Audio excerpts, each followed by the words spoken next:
Chapter 23. The Good Witch Grants Dorothy's Wish. Before they went to see Glinda, however, they were taken to a room of the castle, where Dorothy washed her face and combed her hair, and the lion shook the dust out of his mane, and the Scarecrow patted himself into his best shape, and the Woodman polished his tin and oiled his joints. When they were all quite presentable, they followed the soldier girl into a big room where the witch Glinda sat upon a throne of rubies. She was both beautiful and young to their eyes. Her hair was a rich red in color and fell in flowing ringlets over her shoulders. Her dress was pure white, but her eyes were blue, and they looked kindly upon the little girl. "What can I do for you, my child?" she asked. Dorothy told the witch all her story, how the cyclone had brought her to the land of Oz, how she had found her companions, and of the wonderful adventures they had met with.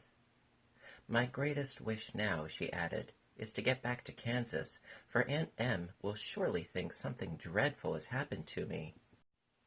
And that will make her put on mourning, and unless the crops are better this year than they were last, I am sure Uncle Henry cannot afford it."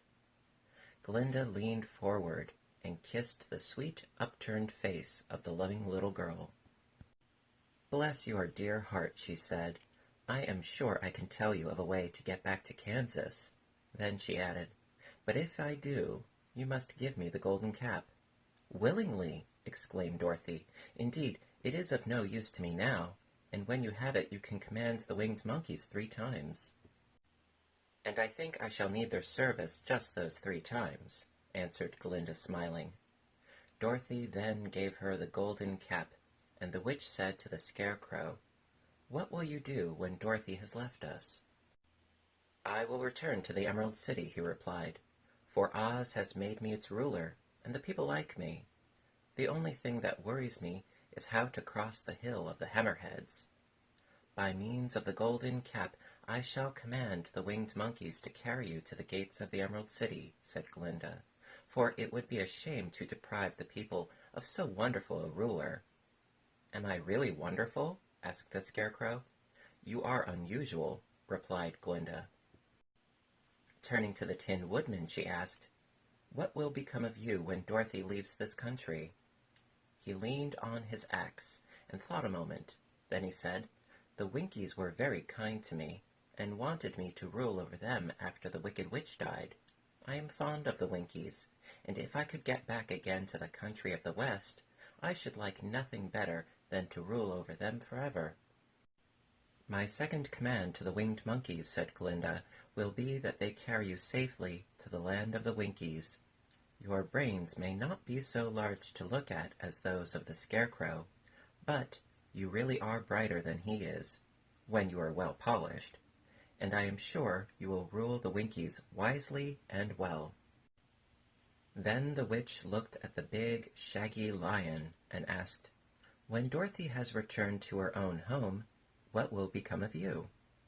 "Over the hill of the Hammerheads," he answered, "lies a grand old forest, and all the beasts that live there have made me their king. If I could only get back to this forest, I would pass my life very happily there." "My third command to the winged monkeys," said Glinda, "shall be to carry you to your forest. Then, having used up the powers of the golden cap, I shall give it to the King of the Monkeys, that he and his band may thereafter be free for evermore." The Scarecrow and the Tin Woodman and the Lion now thanked the good witch earnestly for her kindness, and Dorothy exclaimed, "You are certainly as good as you are beautiful. But you have not yet told me how to get back to Kansas." "Your silver shoes will carry you over the desert," replied Glinda. "If you had known their power, you could have gone back to your Aunt Em the very first day you came to this country." "But then I should not have had my wonderful brains," cried the Scarecrow. "I might have passed my whole life in the farmer's cornfield." "And I should not have had my lovely heart," said the Tin Woodman. "I might have stood and rusted in the forest till the end of the world." "And I should have lived a coward forever," declared the Lion. and no beast in all the forest would have had a good word to say to me." "This is all true," said Dorothy, "and I am glad I was of use to these good friends. But now that each of them has had what he most desired, and each is happy in having a kingdom to rule beside, I think I should like to go back to Kansas." "The Silver Shoes," said the Good Witch, "have wonderful powers, and one of the most curious things about them is that they can carry you to any place in the world in 3 steps, and each step will be made in the wink of an eye.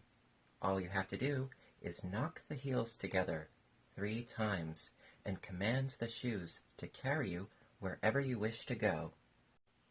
"If that is so," said the child joyfully, "I will ask them to carry me back to Kansas at once." She threw her arms around the lion's neck and kissed him, patting his big head tenderly. Then she kissed the Tin Woodman, who was weeping in a way most dangerous to his joints, but she hugged the soft, stuffed body of the Scarecrow in her arms instead of kissing his painted face, and found she was crying herself at this sorrowful parting from her loving comrades. Glinda the Good stepped down from her ruby throne to give the little girl a kiss goodbye, and Dorothy thanked her for all the kindness she had shown to her friends and herself. Dorothy now took Toto up solemnly in her arms, and having said one last goodbye, she clapped the heels of her shoes together 3 times, saying, "Take me home to Aunt Em." Instantly she was whirling through the air so swiftly that all she could see or feel was the wind whistling past her ears. The Silver Shoes took but 3 steps, and then she stopped so suddenly that she rolled over upon the grass several times before she knew where she was. At length, however, she sat up and looked about her. "Good gracious!" she cried, for she was sitting on the broad Kansas prairie, and just before her was the new farmhouse Uncle Henry built after the cyclone had carried away the old one. Uncle Henry was milking the cows in the barnyard, and Toto had jumped out of her arms and was running toward the barn, barking joyously. Dorothy stood up and found she was in her stocking feet, for the Silver Shoes had fallen off in her flight through the air, and were lost forever in the desert. Chapter 24. Home Again. Aunt Em had just come out of the house to water the cabbages when she looked up and saw Dorothy running toward her. "My darling child!" she cried, folding the little girl in her arms and covering her face with kisses. "Where in the world did you come from?" "From the land of Oz," said Dorothy gravely. "And here is Toto, too. And oh, Aunt Em, I'm so glad to be home again." The End.